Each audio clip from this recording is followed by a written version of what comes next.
Hi everybody, my name is Victoria. Welcome back to my channel, or welcome if you're new here. It has been a minute since I've uploaded a video. I took the month off in July from making videos, mostly because there was literally no time. We were on a vacation for a week, and then we also ended up getting our house fumigated. So that was like 2 weeks that we were out of commission. If you've never had your house fumigated, it is a big headache, and especially if you have small children, it's an even bigger headache. So we had to move out of the house and then come back. The good thing is that when we came back, we deep cleaned the whole house. So my house has never been cleaner, and it's also termite free. But yeah, that was unexpected and not something we thought we were gonna need to deal with at the end of summer. We have since gone back to school. I'm a teacher and I start on Monday, but my husband started this last week. My oldest son is 4, he just turned 4. We recently celebrated his birthday, and he started TK. Here in California, you can do transitional kindergarten, so it's like preschool, but it's at a public school, and he's actually starting TK. This is his second day today of TK, and so he's at like real school. So we're going through some transitions. I'm also starting a new job starting on Monday. I've changed. I'm still a music teacher, but I am starting a new position.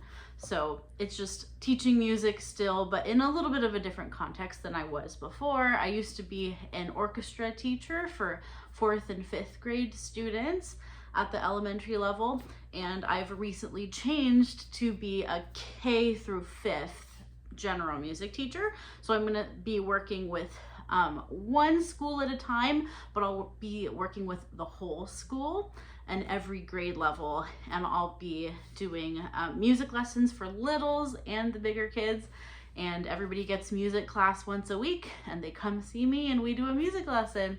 And so I'm excited about a new role and trying out some new things, and getting to work with a wider range of students as well. And yeah, so there's just a lot going on right now. I'm going to try to catch you up on my reading. I don't know if I'll have a chance to film a separate TBR, so I'm going to try to do a wrap up and a TBR in one video. We're going to see how it goes, and if I get interrupted because my baby is sleeping, and we'll see how long he stays down. So without further ado, I need to wrap up June and July reading with you. And so I'm gonna probably go, let's see, what order should I go in? I'm gonna go in the order that I read them, instead of like rating and star rating. I'm actually trying to get away from star ratings. So if you notice me not mentioning if something's 5 stars or otherwise, that's on purpose. I'm trying to just give you my thoughts. I feel like I get hung up on star ratings sometimes, and even watching other people's videos. If they say they liked something, but they call it 3 stars, it ends up being a book that I'm like, no, I don't want to pick up a 3-star book. So I don't want to give you that impression when I'm giving you book reviews and my thoughts on books. I think it's better when you can articulate what you liked about a book or what you didn't like about a book. That says more to me than a star rating. And so I'm trying to get away from that a little bit. Just FYI going forward. So going all the way back to June, the first book that I finished in the month of June was Norwegian Wood by Haruki Murakami. This is not my first Murakami. This is my 4th Murakami, although, wait, yes, 2 of them were fiction. 1 of them was nonfiction. I had to think about that for a second. I've read The Wind-Up Bird Chronicle. I've read Kafka on the Shore, and I've read the lesser known nonfiction with it's an interview with Seiji Ozawa, and he is a famous orchestra director, a Japanese orchestra director, and Haruki Murakami did an interview with him, and he published it in a book form. So I have read that. It's probably more fun to listen to if you can find a transcript of it. That's probably the way to go. I don't know if there's an audio version. I would think there would be, because the book reads like a script, like a conversation. So I bet that's recorded somewhere. So maybe you want to check that out in that way if you're interested in that. But if you're a music fan, which Haruki Murakami is a music fan, he's big into music, he's big into classical music. So it's one of the reasons that I enjoy him as an author. And this book is a good example of that because it's called Norwegian Wood, after the Beatles song, the famous Beatles song. And so there's a strong musical element in here too. There's a character who plays guitar, and music is brought up a few different times, and like specific songs and music examples. So I always enjoy that with Haruki Murakami because he and I share some interests. And I also love his writing and his exploration of the human condition. I enjoy the ideas he has and the way he explores them. He tends to have open endings, and that bothers some people, but I love it. I love an ambiguous open ending, and this book is like absolutely that. It has a very open-ended ending. So that is something that might just turn you off to this completely. I could definitely see how you would not enjoy that aspect sometimes, because this book, especially in the end, feels a little bit like he just pushes you off a cliff, and it's like, well, just figure out what happened. You know, it's that kind of feeling. So I personally have fun with that kind of ending because I love the speculation, and I love getting to think about it for myself. So that is what I really like about Murakami's works, is that they are just chock full of depth and deep thought. I really didn't love other aspects. I did not love other aspects of this book. Some of the things that Murakami is accused of by critics against Murakami, if you're not a fan, are his portrayals of women and the writing about sexual encounters. This book has a lot of that, and a lot of really problematic representation of it, in my opinion. There were a lot of uncomfortable scenes involving those kinds of encounters. I don't know. I didn't feel like it should have been quite as much of a focus as it was. It almost was like entirely of like every other thing we were talking about was like sexual in nature, almost. That's how it felt sometimes at certain parts of the book. That may not be the reality, but it felt that way because when he does write those passages, they're also fairly graphic and like in your face, and almost sometimes a crass way, although I don't know that he's trying to be crass. I don't think he is, but it's maybe also a translation issue of like the directness of it. I don't know what it is, but I don't like how he uses those elements, and I never have in any of his other works. This has it more than any other work that I've read of his. And so this is coming from a Murakami fan, and I will read everything by Murakami. I really love his writing and I appreciate his writing. I did not love that part of this book. So take that for what it is. But I also had a lot of fun delving deeply into this. This is essentially a love triangle kind of story, but of course it's Murakami, so it gets deeper and weirder than that. They have a friend who committed suicide when they were younger, and it's kind of them going forward and how they are trying to move forward, trying to heal from it. And yeah, I don't want to say too much. This was also Murakami's first novel that like propelled him into the public eye, which I thought was interesting to know. So I think it's interesting that this book of all his books is what kind of put him on the map. And I can see why, because it is really good. I really liked this book, but also it's also shocking in his writing and the things he tackles and the things he talks about. So I think that this was a good Murakami, but I wouldn't start with this one because I think there's a lot of things that would turn you off to his writing, and I wouldn't want to turn you off of his writing because I'm a fan. So yeah, I know that he's a problematic author in some ways. However, he's also an important author in Japanese literature, and I think he's someone that you should try, that you should try once in your life. I would probably start with something else. Actually, either Kafka on the Shore or Wind Up Bird Chronicle are better starting places than this one. But just know, like, any of his books are usually weird in some way. This does not have magical realism, which was a surprise to me because everything else I've read fiction-wise has had magical realism. So this actually does not, but it doesn't make it any less weird. But yeah, it's also like deep and philosophical and makes you think, and I recommend his writing.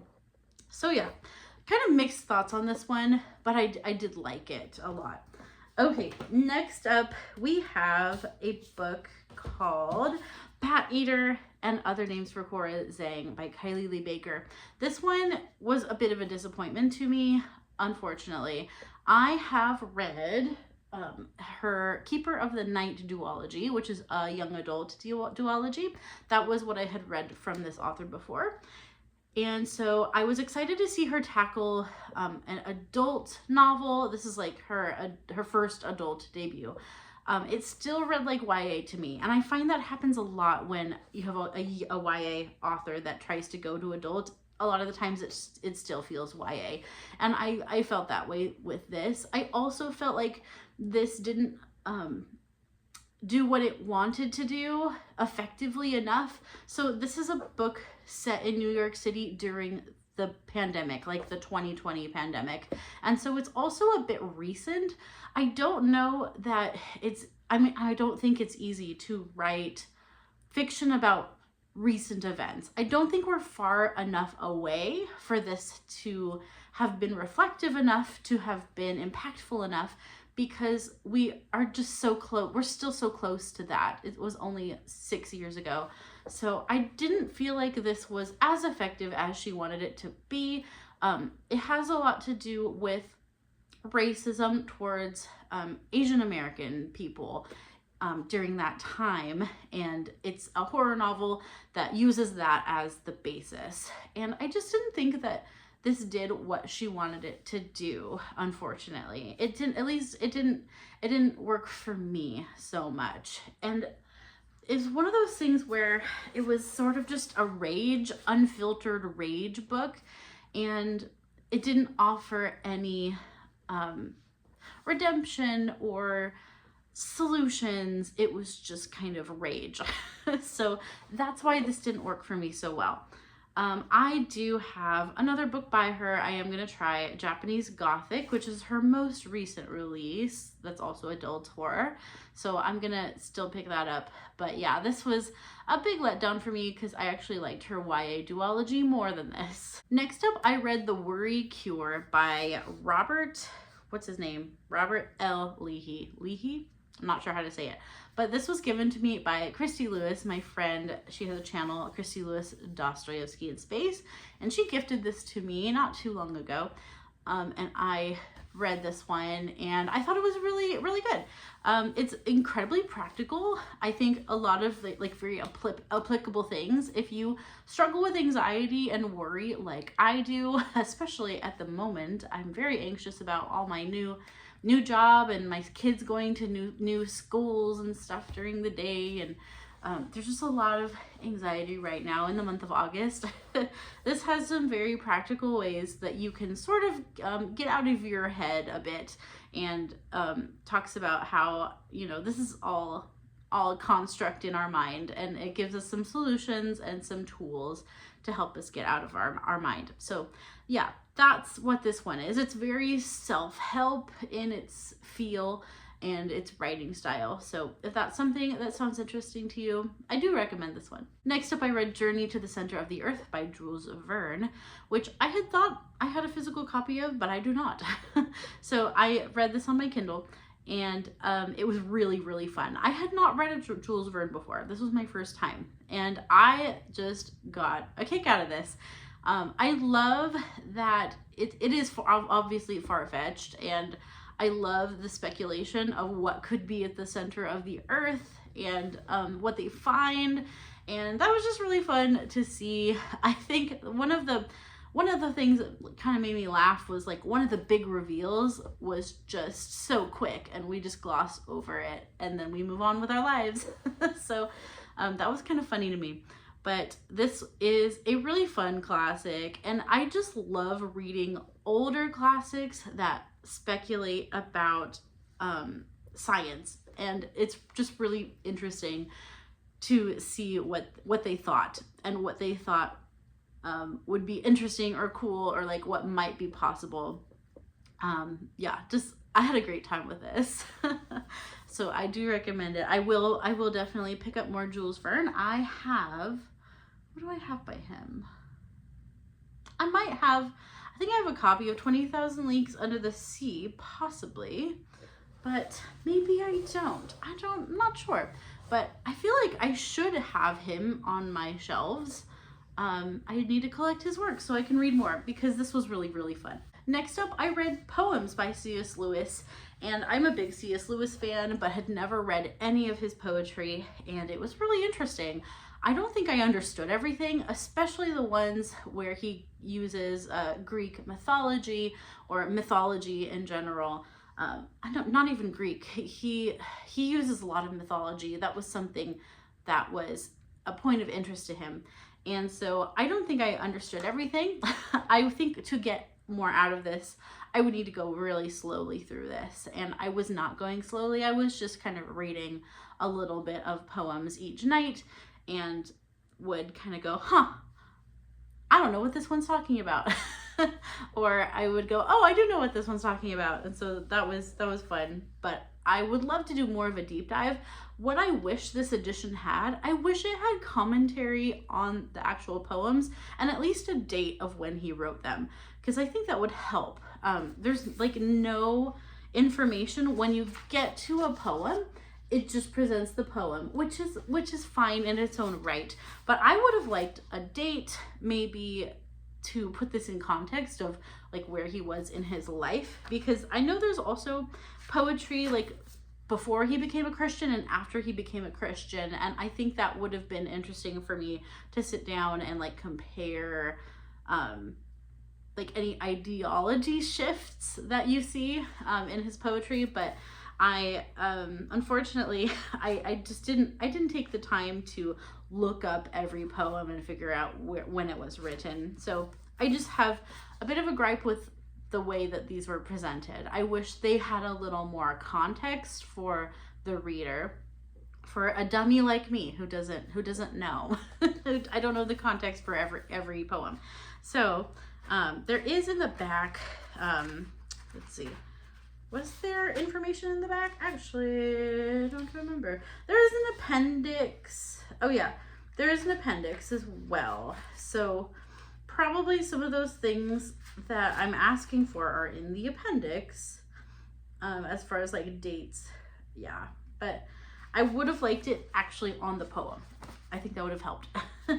But yeah, I love his writing. I love his creativity. Such a creative, colorful language. Not colorful language in like the way that we would think, but like colorful in his writing. I don't know. You know what I mean. All right, so moving right along. I read a middle grade that I absolutely loved. I read Where the Mountain Meets the Moon by Grace Lin.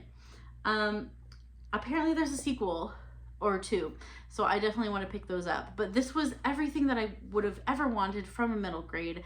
It had a great story, it had whimsy, it had fantasy, it had a great moral at the end that was clear and well communicated. There's nothing I didn't like about this book. It was so enjoyable. This is about a young girl who lives in the valley of Fruitless Mountain, and she and her parents are working very hard to just get by. They have basically no food. They're almost starving, and they're just working the fields all the time. And the mom is very bitter about their lot in life, and the dad is a little bit more like level-headed, but the mom is just like, I hate where we are in the world and what our life is. And it's the daughter wanting to do something to help their situation, but then she learns lessons in that process as well. And it was just such a great book about like contentment and appreciating those around you and where you are. And I just thought it was beautiful. Yeah, it was just beautiful. Loved this. Probably one of my favorite books of the year so far. And it goes to a middle grade. I'm having really good luck with the middle grade this year. I also really liked another middle grade that I read last quarter. So yeah, just loved this one so much. Speaking of books I absolutely loved and new favorites of the year, I'm also going to call Broken Country a new favorite. This is by Clare Hall. I had never read this author before and I was blown away. I thought this was so well written. I loved, again, if you get some good messaging, some good themes, I eat it up. Also quite a bit of redemption, second chances in this one. It was just such a beautiful story. I will say this is a court trial pretty much throughout the whole book, and then we have flashbacks to like how we got to this court trial and what is at the center of this trial. And there is quite a strong plot thread of infidelity. All you know at the beginning is that there's a murder, and then the trial is about this murder, and then you learn from there. But if I had known there was such a strong infidelity story, I may have not picked it up. This is not something that I like as a center of my story, but this changed that for me. Not that I'm gonna seek out books about infidelity, but this was so good. This was done so well. I loved that while there was infidelity at the heart of this story, I loved that it was never condoned. The author presents it, but does not condone it. She really was excellent at like keeping that separated. I think that's hard sometimes when you are portraying a couple that's engaging in that and they're like your main characters. I think it's really hard to do, to separate the reader from them in that way. And I just thought this was done so well. Just so impressed. It is really sad. I will say that. So sad. I cried multiple times, at least twice. Like actually cried. Oh, it was such a heartbreaking read, but also so beautiful and redemptive, and I just loved it. I don't think everyone's gonna love it because of its content, but so good. There are some pretty intense trigger warnings for this book, so I would also caution you about that. I really loved this one so much. I also finally finished Oathbringer in either June or July, I don't remember. But I did finish Oathbringer. This was a reread for me, so I've been very slowly rereading the Stormlight Archives to get to Wind and Truth, which I have not read yet. And along the way, I've just decided to read all the Cosmere things that I haven't read. So I am working my way through other things as well that are new to me, but Oathbringer was not new to me. I still super love Oathbringer. I think Words of Radiance is still my favorite. I almost, for a minute, I thought Oathbringer was going to take that place. I thought it was going to become my favorite Stormlight Archive book, but no. I think Words of Radiance still is, although this is definitely my second favorite. So Oathbringer is glorious. Literally can't tell you anything about this other than it's epic fantasy, and everybody knows what this is. Pretty much, like everybody. So this is the third book in that series. I love Oathbringer. It's a good one. Next up, I read The Summer We Ran by Audrey Ingram, and this was okay. This was a book that is very forgettable to me personally. It's about a couple who, well, they're not a couple at the beginning of the book. They're not a couple, but they dated when they were like teenagers. So they had a thing when they were teenagers. Something happens, they go their separate ways, and then they're married adults, and then they are both running against each other in this political office. So they are running for, what are they running for? Governor, mayor, oh yeah, governor of Virginia. They are running for the governor of Virginia. They are running against each other, and then there's a history between them, and so our story goes from there. Weirdly similar premise kind of to Broken Country, and I read them back to back, so that was like a total coincidence. I just didn't think this was as effective as I think it wanted to be, or that it thought itself to be. Yeah, it was okay. Maybe I just didn't love the characters, the main characters. It was engaging, I will say that. I was interested in what was going to happen, and so I was constantly reading and interested. It was like a good popcorn read, but not something that I loved at the end of the day. So that's this one. It does have a beautiful cover though. Like, look at that scenery. That's somewhere I would like to go. There is a strong like a gardening and flower element to this book. So if you like that, you might be interested in this one, but it's okay. It's not one I would totally recommend, but also I can't unrecommend it because it was all right. Okay, next. Oh, last. No, I have two more. Not last yet. I have two more to wrap up. And so, speaking of the Cosmere, I finally read The Mistborn Secret History. I had never read that before. It's a novella, I believe. And that was so interesting. It totally opens up Mistborn in a different way. Specifically like old era Mistborn. I realized that there was possibly, I think, a spoiler for era 2, but I don't know that I like was spoiled super badly or anything. But I guess there's a moment where characters from era 2 are in Secret History, and I like didn't know who they were because I haven't read era 2. So that's something that you might want to know. I did not know that going in, but then I found out. But it was really good. So Secret History, I think, is definitely an essential one to read if you're trying to read the Cosmere, and I was surprised I hadn't read it yet. So yeah, Secret History was really good. If you are a Mistborn fan and you read the first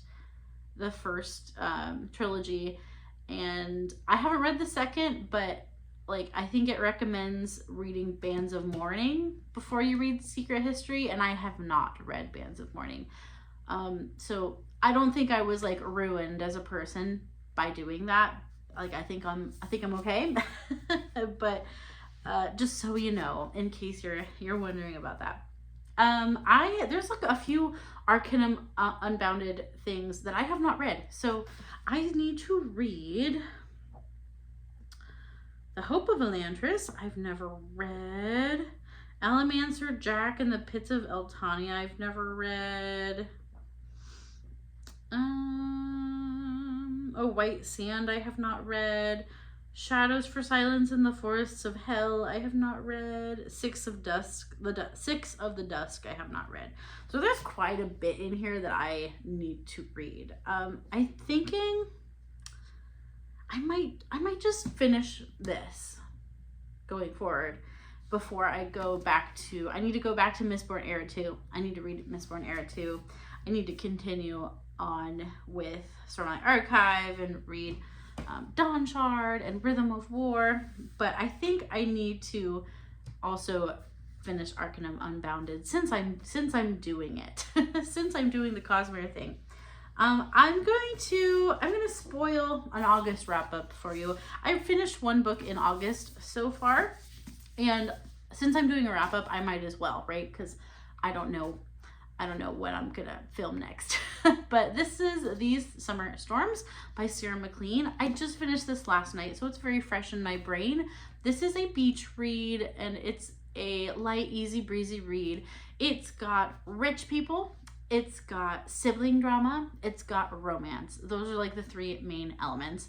It reminded me a little bit it reminded me of The Westing Game, which is a middle grade novel, and there's like a competition or like riddles to solve to get an inheritance. And this kind of has the same premise a little bit, but there's not riddles. But a very wealthy father dies, and like I'm talking like in the top 1% kind of wealth, like billions and billions of dollars.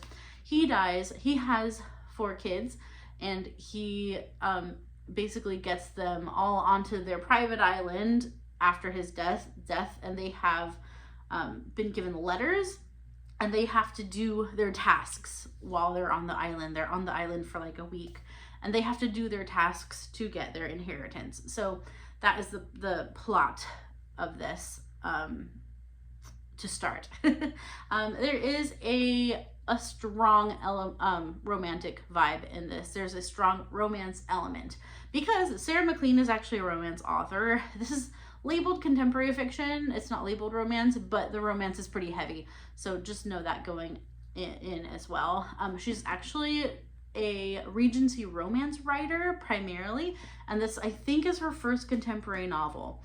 I had a lot of fun with this one. It was just as fun as you would want something like this to be, in my opinion. I liked the characters. I thought her writing was pretty good. I would read something again by Sarah MacLean. I would. So sometimes I don't like these kinds of books, but I liked this one. This one was fun. So I kind of recommend that as like a light breezy kind of summer read if you're looking for that kind of thing. Okay, I am running out of time, and this video is going to be really long, so I apologize. But we're going to do our August TBR because I have the books ready to show you, and the baby is woken up right now. I can see him on the monitor. He is awake. So we're gonna very quickly talk about our August TBR. So my whole summer reading has been based around the bingo boards that I'm trying to complete. So I'm trying to complete Chantel's Summer Passport, and also I've been reading for the goal of getting some bingos on Tiffany's summer bingo card. And so far I have no bingos. I've read like 10 books this summer, not a single bingo, so that's very sad. I picked the rest of my books for August with the idea that they will get me some bingos, at least one. If I somehow read all of these, I would get 4 bingos, which would be amazing. But I doubt I can do that. I don't think in August I'm gonna have time to read all those books. But I did want to tell you what I'm currently reading and what might come next. So for Jane Austen July, I did start rereading Mansfield Park. I've only read Mansfield Park once. I did want to try it again, so I did start it, and I'm not very far because life. But I am reading Mansfield Park, and I will use that for some of the bingo squares as well. The over 500 pages for Tiffany's, and maybe the home square for Chantel's, I don't know, but it'll at least be for Tiffany's bingo board. So I am rereading this, and that is a priority of mine right now. Then I have The Warden. I have started The Warden. I'm holding up Barchester Towers because I don't have a physical copy. I only have Barchester Towers, but I'm reading The Warden on my Kindle and enjoying that very much so far. And so that one is going to be for Tiffany's board also. That'll be for the book in a series. And so, yeah, reading The Warden by Anthony Trollope. I'm also currently reading on my Kindle a parenting book. I'll just mention it here briefly if you're interested. It's a Christian parenting book. It's called Shepherding a Child's Heart, I think. And it's by Ted Tripp, I think is the author. And it was recommended to me by a friend, and so I downloaded a copy on my Kindle, and so far it's really good. But also, I'm just jumping around so much in books that I feel like I'm not making any progress in them. But those are the things that I'm reading on my Kindle. I'm actually reading Mansfield Park on my Kindle, The Warden on my Kindle, and the parenting book on my Kindle, which is a lot. It's a lot to balance on a Kindle. but we'll see how it goes. I also just started listening to the very secret oh my goodness, this title, I can't even. The Very Secret Society of Irregular Witches. These people and their long titles. Okay. So I am reading this one with my ears currently. I did get a copy because I have the second book. I unknowingly bought the second book in this kind of trilogy thing, or I don't know what it is, a series. And I didn't know it was the second book. So I decided to get the first book. And so I'm listening to this so far. I really like it. It's very, very cute, very fun. And, you know, we got to get those witchy Halloween vibes in August. So we're listening to that one. This will be for Tiffany's bingo board and maybe Chantel's. Maybe if I finish this before Mansfield Park, we'll count this for home because there's a house on the cover. But yeah, so there's that one on the docket as well. I had started This Kingdom Will Not Kill Me. I read one chapter by Alona Andrews, and then like weeks went by and I haven't picked it up again. So I think I'm going to restart it, but this would be also for both Chantel's and for Tiffany's. And I really want to read it, but I want to read it with my eyeballs. So that's why it's going to go super slowly. We'll see if I can read it in August, but it's a priority because I've already started it and I don't want to put it down because I read one chapter. Next, let's see. I'm going to show you the priorities first because the priority next would probably be if I was trying to get bingos. There's a few squares that'll give me bingos. So, oh, this one also will do Chantel's. Okay, so I have this cool copy. Look at that. Sprayed edges. I don't usually like spring for the sprayed edges. I know that's like a big thing right now, but this just happened to have sprayed edges because I got it from Book of the Month and they did a thing. So I think they look pretty good. It's pretty fun. Pretty fun colors. Seek the Traitor's Son by Veronica Roth. If you go back with me, my fellow millennials, if you go back with me a few years to our like teenage years, you'll remember that Veronica Roth wrote Divergent, the Divergent series. I was a fan. I don't think I've ever finished the series, but I definitely read at least a couple of them, I think, and I loved them. I was really bad at finishing series when I was younger. So I would just like forget about series and move on with my life. But I did really like Divergent. So this is like her most recent release, which I did not even realize that she was still writing. So we're going to try it out. I'm going to use this for water because this person is emerging from some kind of body of water. And that will be for Chantel's board. And then I think for Tiffany's, I count it for... I already forgot. What are we counting this for? For Tiffany's? I don't know. Oh, I think I'm going to count it as not as popular for that square because it's not as popular as Divergent. See what I did there? So yeah, that would be fun to do. And then for Chantel's books square, I still have Andromeda, which is by Therese Bowman, and this would be for Tiffany's translated square. So a book about books. It's I think got a publishing house and people that like work at a publishing house. So it's very short. It's a short little thing. So this would be a good square to get and an easy square to get because it's very short. So that's still on my list. And then Tiffany has a square that's light academia, and I was thinking about reading Brideshead Revisited, although it's kind of long, kind of chunky. So yeah, but so is the other one I was going to read was Little Women. That's chunky too. So I don't know. Brideshead Revisited. You'll notice that I'm trying to read a lot of my Book of the Months because that's like also a goal. So a lot of these are from my Book of the Month boxes. But Brideshead Revisited is by Evelyn Waugh. Not sure how you say his last name, but this is a classic that I've never read and I don't know very much about. But we could definitely use this for a couple of different squares. Maybe even for the home square. all these books that could qualify for the home square. I need some books that qualify for other things. They can't all get the home square. But for like light academia, I was going to do this one. Yeah. A classic I know pretty much nothing about, which doesn't happen that often.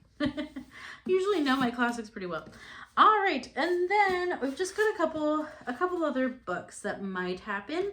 For Tiffany's Square, Fire on the cover. Oh, and this one also could be for home. I think I'm going to get the home square one way or another because it has a house and also fire.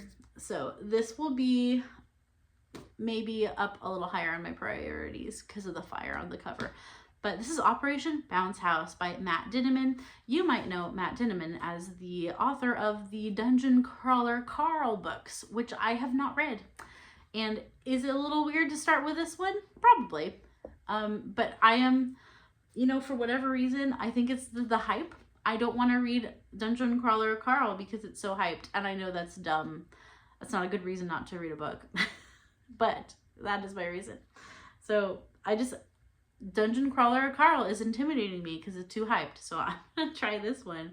And that'll fit a square or two as well. And then last one that I just decided to put on this TBR is Clare and the Sun by Kazuyo Ishiguro. I have never read him before, but I've really wanted to. And there's actually a film adaptation that's either being made or is already made. I am not sure. But there is a film adaptation of this now. So this is about an android. Clara is an artificial friend. She's an android. And it's a book that's about what that's like to have androids in the world. So that's not what I thought this book was about originally. But then I saw the preview for the movie and then I was like, oh, it's a sci-fi book. Cool. So I do want to read this. This will be for the Sun prompt on Chantel's board, obviously Sun. And for Tiffany's, I already forgot what I made this do. I think the From Your Shelves. This was gifted to me by Dia from A Novel Idea, and I'll link her channel down below as well. And so she gave this to me for Christmas, which was very kind of her. And I would like to read it. It sounds like something I'm going to love. I want to say Tiffany read it and she loved it. And I'm thinking Dia probably read it too. But if my friends loved it, I'm feeling pretty good about it. And is that everything? Let's see. Looking at my list, that is everything. That is plenty. That would be like an ideal TBR if I was able to read all those. And I would get my 4 bingos. I would get Chantel's board all completed. Chantel's board I'm not too far from completing actually, so that would be cool. I usually start the summer bingo stuff and I totally fail, so I am like over the moon at how successful I have been this summer. My reading has just been going really well. Will it go well in August?